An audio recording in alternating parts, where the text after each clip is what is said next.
ನಮಸ್ಕಾರ ಆತ್ಮೀಯರೇ, media house ಕನ್ನಡಗೆ ಸ್ವಾಗತ. ನಿಮಗೆಲ್ಲ ನಟ ಜೆಕೆ ಬಗ್ಗೆ ಗೊತ್ತೇ ಇರುತ್ತೆ. ಸಿನಿಮಾ ಸೀರಿಯಲ್ ಎರಡಲ್ಲೂ ಮಿಂಚಿದ ನಟ ಇವರು. ಒಂದರ್ಥದಲ್ಲಿ ಹೇಳಬೇಕು ಅಂದ್ರೆ ಸಿನಿಮಾಗಿಂತ ಇವರ ಲೈಫ್ ನ ಕೈ ಹಿಡಿದಿದ್ದೆ ಸೀರಿಯಲ್ ಲೋಕ.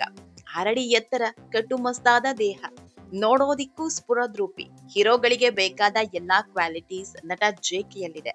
ಅಭಿನಯದಲ್ಲೂ ಮಹಾಚತುರ. ಆದ್ರೆ ಏನ್ ಮಾಡೋದು, ಅದೃಷ್ಟವೋ ಅಥವಾ ಕುತಂತ್ರವೋ ಒಂದು ಗೊತ್ತಿಲ್ಲ. ಜೆಕೆ ಪಾಲಿಗೆ ಸಕ್ಸಸ್ ಸಿಗಲೇ ಇಲ್ಲ. ದೊಡ್ಡ ಹೀರೋ ಆಗಿ ಬೆಳಿಬೇಕು ಅಂತ ಬಂದ ನಟ ಜೆಕೆ ಸಿನಿಮಾ ರಂಗದಲ್ಲಿ ತಾವು ಕಂಡ ಕನಸನ್ನ ನನ್ಸ್ ಮಾಡ್ಕೊಳ್ಳಲೇ ಇಲ್ಲ. ಸೋಲು, ಅವಮಾನ, ಹತಾಶೆ, ಕುತಂತ್ರಿಗಳ ಕಾಟ, ಇದೆಲ್ಲದರಿಂದ ನೊಂದು ಬೆಂದವರು ಇವರು. ಆತ್ಮೀಯರೇ, ಸಿನಿಮಾ ರಂಗ ಅನ್ನೋದು ನಾವು ನೀವು ಅನ್ಕೊಂಡಂತಿರಲ್ಲ.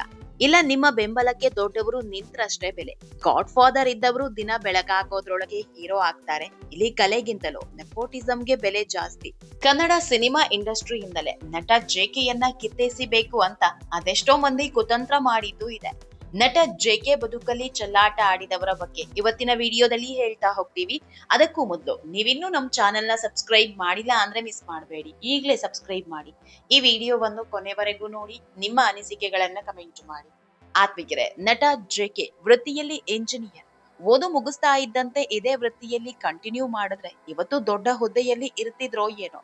ಆದ್ರೆ ತಾನೊಬ್ಬ ಹೀರೋ ಆಗಬೇಕು ಅನ್ನೋದು ಜೆಕೆ ಅಲಿಯಾಸ್ ಜಯರಾಮ್ ಕಾರ್ತಿಕ್ ಅವರ ದೊಡ್ಡ ಕನಸಾಗಿತ್ತು. ಹೀಗಾಗಿ ಸಿನಿಮಾ ಇಂಡಸ್ಟ್ರಿಗೆ ಕಾಲಿಡ್ತಾರೆ. ಒಮ್ಮೆ ಬಣ್ಣ ಹಚ್ಚೋವರೆಗೂ ಈ ಬಣ್ಣದ ಲೋಕದ ಷಡ್ಯಂತ್ರದ ಬಗ್ಗೆ ಗೊತ್ತೇ ಇರಲಿಲ್ಲ.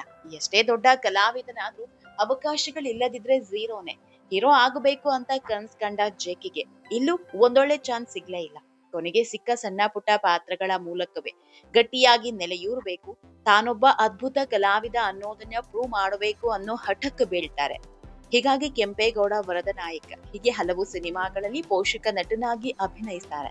ಒಂದ್ ಚಾನ್ಸ್ ಕೊಡಿ ಅಂತ ಕೇಳ್ಕೊಂಡ್ ಹೋದವರೆಲ್ಲ ಅವಮಾನಿಸಿದ್ರು. ನೀನ್ ಹೀರೋ ಆಗಬೇಕಾ, ಹೋಗಯ್ಯ ಹೋಗು ಅಂತ ಕಿಂಡಲ್ ಮಾಡಿ ಕಳಿಸ್ತಾ ಇದ್ರು. ಕೊನೆಗೆ ಹೀರೋ ಆಗೋದೇ ಇಲ್ವೇನು ಅಂತ ಕಣ್ಣೀರಿಡ್ತಾ ಇದ್ದ ಟೈಮ್ನಲ್ಲೇ ಅದೃಷ್ಟದ ಬಾಗಿಲು ತೆರೆಯುತ್ತೆ. ಅವಮಾನ ಮಾಡಿದವರ ಮುಂದೆ ಬೆಳೆದು ನಿಲ್ಬೇಕು, ನಾನ್ ಏನು ಅನ್ನೋದನ್ನ ತೋರಿಸ್ಬೇಕು ಅಂತ ಮೊದಲ ಬಾರಿಗೆ ಸೀರಿಯಲ್ ಮಾಡೋದಕ್ಕೆ ಒಪ್ಕೊಳ್ತಾರೆ. ಆ ಸೀರಿಯಲ್ ಅಶ್ವಿನಿ ನಕ್ಷತ್ರ. ಈ ಸೀರಿಯಲ್ ನಲ್ಲಿ ಕಾರ್ತಿಕ್ ಜಯರಾಮ್ ಅವರದ್ದು ಸೂಪರ್ ಸ್ಟಾರ್ ನಟನ ಪಾತ್ರ. ಈ ಪಾತ್ರವನ್ನ ಚೆನ್ನಾಗಿ ಸದ್ಬಳಕೆ ಮಾಡ್ಕೊಂಡಿದ್ದ ಕಾರಣ ಜೆಕೆ ಅದೃಷ್ಟ ಇಲ್ಲಿಂದ ಬದಲಾಯಿತು. ಈ ಸೀರಿಯಲ್ ಬರೀ ಜೆಕೆಗೆ ಮಾತ್ರ ಬದುಕು ಕಟ್ಕೊಟ್ಟಿಲ್ಲ. ನಟಿ ಮಯೂರಿ ಈ ಸೀರಿಯಲ್ ಮೂಲಕವೇ ಕನ್ನಡದ ನಟಿಮಣಿಯಾಗಿ ಮಿಂಚಿದ್ರು. ಆತ್ಮೀಯರೇ, ಸರಿಸುಮಾರು 10 ವರ್ಷದ ಹಿಂದೆ ಈ ಸೀರಿಯಲ್ ಎಷ್ಟು ಫೇಮಸ್ ಆಗಿತ್ತು ಅಂದ್ರೆ ಪ್ರತಿ ಮನೆಯಲ್ಲೂ ಅಶ್ವಿನಿ ನಕ್ಷತ್ರ ನೋಡಿದವರೇ ಇಲ್ಲ ಅನ್ನೋ ಹಂತಕ್ಕೆ ಬಂದಿದ್ರು. ಅಷ್ಟರ ಮಟ್ಟಿಗೆ ಜನರ ಮನಸ್ಸು ಗೆದ್ದಿತ್ತು. ಈ ಸೀರಿಯಲ್ ನಲ್ಲಿ ಕಾಣಿಸಿಕೊಳ್ಳೋವರೆಗೂ ಜೆಕೆ ಅಂದ್ರೆ ಯಾರು ಅಂತ ಗೊತ್ತಿರಲಿಲ್ಲ. ಇದೊಂದು ಸೀರಿಯಲ್ ನಿಂದಾಗಿ ಜೆಕೆ ಅನ್ನೋ ನಟ ಮನೆ ಮಾತಾಗಿ ಹೋದ್ರು.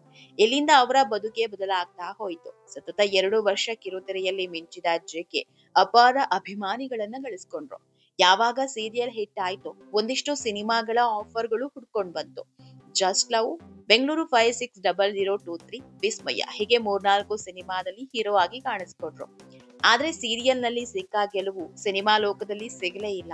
ಮೇಲಿಂದ ಮೇಲೆ ಸಿನಿಮಾ ಮಾಡಿದ್ರು ಯಾವ ಸಿನಿಮಾವೂ ಹೇಳ್ಕೊಳ್ಳೋ ಮಟ್ಟಿಗೆ ಸಕ್ಸಸ್ ಕಾಣ್ಲಿಲ್ಲ.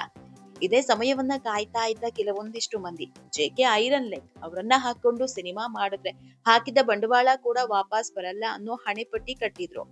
ಆತ್ಮೀಯರೇ, ನಮ್ಮವರೇ ನಮ್ಮವರನ್ನ ಬೆಳೆಯೋದಿಕ್ಕೆ ಬಿಡಲ್ಲ ಅಂತಾರಲ್ಲ, ಈ ಮಾತು 100% ಸತ್ಯ.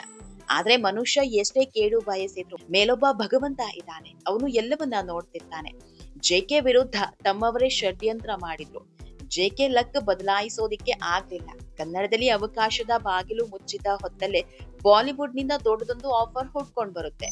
ಸಿಯಾಕೆ ರಾಮ್ ಎಂಬ ಪೌರಾಣಿಕ ಸೀರಿಯಲ್ ನಲ್ಲಿ ರಾವಣನ ಪಾತ್ರ ಸಿಗುತ್ತೆ. ಈ ಪಾತ್ರ ಅದೆಷ್ಟರ ಮಟ್ಟಿಗೆ ಹೆಸರು ತಂದ್ಕೊಡ್ತು ಅಂದ್ರೆ ಹಿಂದಿ ಸೀರಿಯಲ್ ಅಂಗಳದಲ್ಲಿ ಜೆಕೆ ಸಿಕ್ಕಾಪಟ್ಟೆ ಬ್ಯುಸಿಯಾಗಿ ಹೋಗ್ತಾರೆ. ಇವರ ರಗಡ್ ಲುಕ್ ರಾವಣನ ಪಾತ್ರಕ್ಕೆ ಹೇಳಿ ಮಾಡಿಸಿದಂತಿತ್ತು.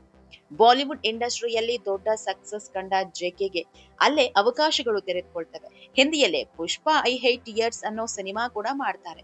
ಜೆಕೆ ಹಿಂದಿ ಸಿನಿಮಾ ಮತ್ತು ಸೀರಿಯಲ್ಗಳಲ್ಲಿ ಬ್ಯುಸಿ ಆಗಿದ್ರು. ಕನ್ನಡದ ಮೇಲಿನ ಮಮತೆ ಮಾತ್ರ ಕಮ್ಮಿ ಆಗಿರ್ಲಿಲ್ಲ. ಇವರೇನು ಹಣಕ್ಕಾಗಿನೋ ಅಥವಾ ನೇಮ್ ಫೇಮ್ಗಾಗಿ ಬೇರೆ ಭಾಷೆ ಕಡೆ ಮುಖ ಮಾಡಿದವರಲ್ಲ. ಕನ್ನಡದಲ್ಲಿ ಯಾರೊಬ್ರು ಅವಕಾಶ ಕೊಡದಿದ್ದಾಗ ಅನ್ಯ ಭಾಷೆಯಲ್ಲಿ ನಟಿಸೋದಕ್ಕೆ ಹೋದವರು. ಹೀಗಾಗಿ ನಮ್ಮ ಹಿಂದಿ ಸಿನಿಮಾವನ್ನ ಕನ್ನಡದಲ್ಲಿ ಡಬ್ ಮಾಡಬೇಕು ಅನ್ನೋ ಆಸೆ ಪಡ್ತಾರೆ. ಅದರಂತೆ ತಮ್ಮ ನಿರ್ಮಾಪಕರ ಬಳಿ ತುಂಬಾನೇ ಒತ್ತಾಯ ಮಾಡಿ ಕನ್ನಡದಲ್ಲೂ ತಮ್ಮ ಸಿನಿಮಾವನ್ನ ಡಬ್ ಮಾಡಿಸ್ತಾರೆ. ಯಾಕಂದ್ರೆ ತಮ್ಮ ಸಿನಿಮಾಗೆ ಕನ್ನಡದವರು ಸಪೋರ್ಟ್ ಮಾಡ್ತಾರೆ ಅನ್ನೋ ಆಸೆಯಲ್ಲಿ ನಿರ್ಮಾಪಕರನ್ನ ಒಪ್ಸಿದ್ರು. ಆದ್ರೆ ಚಿತ್ರಮಂದಿರದ ವಿಚಾರದಲ್ಲಿ ಸಿಕ್ಕ ನೀರಸ ಪ್ರತಿಕ್ರಿಯೆ ಕಂಡು ಜೆಕೆ ಅಕ್ಷರಶಃ ಶಾಕ್ ಆಗ್ತಾರೆ. ಹಿಂದಿ ಕನ್ನಡ ವರ್ಷನ್ ಸೇರಿ ಕೇವಲ 6 ಥಿಯೇಟರ್ಗಳನ್ನ ಮಾತ್ರ ಕೊಡ್ತಾರೆ. ಇದು ನಿರ್ಮಾಪಕರಿಗೆ ದೊಡ್ಡ ಹೊಡೆತ ಕೊಡುತ್ತೆ. ನಿಮ್ಮನ್ನ ನಂಬ್ಕೊಂಡು ಕನ್ನಡಕ್ಕೆ ಡಬ್ ಮಾಡಿಸಿದೆ, ಯಾಕೆ ಹೇಗಾಯ್ತು ಅಂತ ನಿರ್ಮಾಪಕರು ಕೇಳಿದಾಗ ಜೆಕೆ ಬಳಿ ಏನೂ ಉತ್ತರ ಇರಲಿಲ್ಲ. ಹೀಗೆ ಪ್ರತಿ ಹಂತದಲ್ಲೂ ನಟ ಜೆಕೆಯನ್ನ ತುಳಿಯೋ ಕೆಲಸ ಆಗ್ತಾನೆ ಹೋಯಿತು.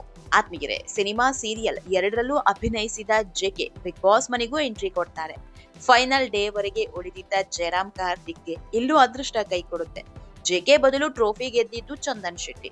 ಹೀಗೆ ಸೋಲಿನ ಮೇಲೆ ಸೋಲು, ಅವಮಾನ, ಹತಾಶೆ, ಕಾಣದ ಕೈಗಳ ಷಡ್ಯಂತ್ರ ಇದೆಲ್ಲದರಿಂದ ಜೆಕೆ ಕುಗ್ಗಿ ಹೋಗಿದ್ದಾರೆ. ಆತ್ಮೀಯರೇ, ಇನ್ನೊಂದು ವಿಷಯ ಹೇಳೋದು ಮರೆತ್ವಿ. ಅದು ಜೆಕೆ ಸ್ವಲ್ಪ ಪೀಕ್ ನಲ್ಲಿದ್ದ ಟೈಮ್. ಅಶ್ವಿನಿ ನಕ್ಷತ್ರ ಸೀರಿಯಲ್ ಹವಾ ಜೋರಾಗಿದ್ದ ಟೈಮ್. ಆಗ ಜೆಕೆಗೆ ಒಂದೊಳ್ಳೆ ಸಿನಿಮಾದ ಆಫರ್ ಬರುತ್ತೆ. ಈ ಸಿನಿಮಾಗೆ ನೀವೇ ಹೀರೋ ಅಂತಾನು ಫಿಕ್ಸ್ ಆಗುತ್ತೆ. ಕೊನೆಗೆ ಒಂದಿಷ್ಟು ದಿನ ಶೂಟಿಂಗ್ ಸಹ ಆಗುತ್ತೆ. ಆದ್ರೆ ದಿನ ಕಳೀತಾ ಇದ್ದಂತೆ ಸಿನಿಮಾ ನಿಂತು ಹೋಗುತ್ತೆ. ಕಾರಣ ಹುಡುಕಿ ಹೊರಟಾಗ ಜೆಕೆ ಸಿನಿಮಾದ ಹೀರೋ ಅನ್ನೋ ಕಾರಣಕ್ಕೆ ಸಿನಿಮಾ ನಿಲ್ಲಿಸ್ತಾರೆ. ಸಿನಿಮಾ ನಿರ್ಮಾಪಕರ ಬಳಿ ಇಲ್ಲ ಸಲ್ಲದನ್ನ ಹೇಳಿ ಸಿನಿಮಾವನ್ನೇ ಪ್ಯಾಕಪ್ ಮಾಡಿಸಿದ್ರು. ತಮ್ಮ ವಿರುದ್ಧ ಷಡ್ಯಂತ್ರ ಮಾಡ್ತಿರೋರು ಯಾರು ಅನ್ನೋದನ್ನ ಮಾತ್ರ ಯಾರೊಬ್ಬರ ಬಳಿಯೂ ಯಾವತ್ತೂ ಬಾಯ್ ಬಿಟ್ಟಿಲ್ಲ. ಕಿಚ್ಚ ಸುದೀಪ್ ನಟ ಜೆಕೆಗೆ ಗಾಡ್ ಫಾದರ್ ಆಗಿ ನಿಂತ್ರು. ಜೆಕೆ ಮಾತ್ರ ಗಟ್ಟಿಯಾಗಿ ಬೇರೂರುವುದಕ್ಕೆ ಆಗ್ಲೇ ಇಲ್ಲ. ಇವರ ಸಿನಿಮಾ ಲೋಕದ ಜರ್ನಿಯಲ್ಲಿ ಕಾಣದ ಕೈಗಳ ಆಟವೇ ಮೇಲುಗೈ ಆಯ್ತು. ಜೆಕೆ ಬಾಳಲಿ, ಮತ್ತೆ ಅಶ್ವಿನಿ ನಕ್ಷತ್ರ ಮೂಡಲಿ, ದೊಡ್ಡ ನಟ ಆಗಿ ಬೆಳೆಯಲಿ. ಆತ್ಮೀಯರೇ, ಈ ವಿಡಿಯೋ ನಿಮಗೆ ಇಷ್ಟವಾದಲ್ಲಿ ಲೈಕ್ ಮಾಡಿ, ಶೇರ್ ಮಾಡಿ, ಕಮೆಂಟ್ ಮಾಡಿ. ಇನ್ನೂ ನಮ್ಮ ಚಾನೆಲ್ನ ಸಬ್ಸ್ಕ್ರೈಬ್ ಮಾಡಿಲ್ಲ ಅಂದ್ರೆ ಮಿಸ್ ಮಾಡಬೇಡಿ, ಈಗಲೇ ಸಬ್ಸ್ಕ್ರೈಬ್ ಮಾಡಿ.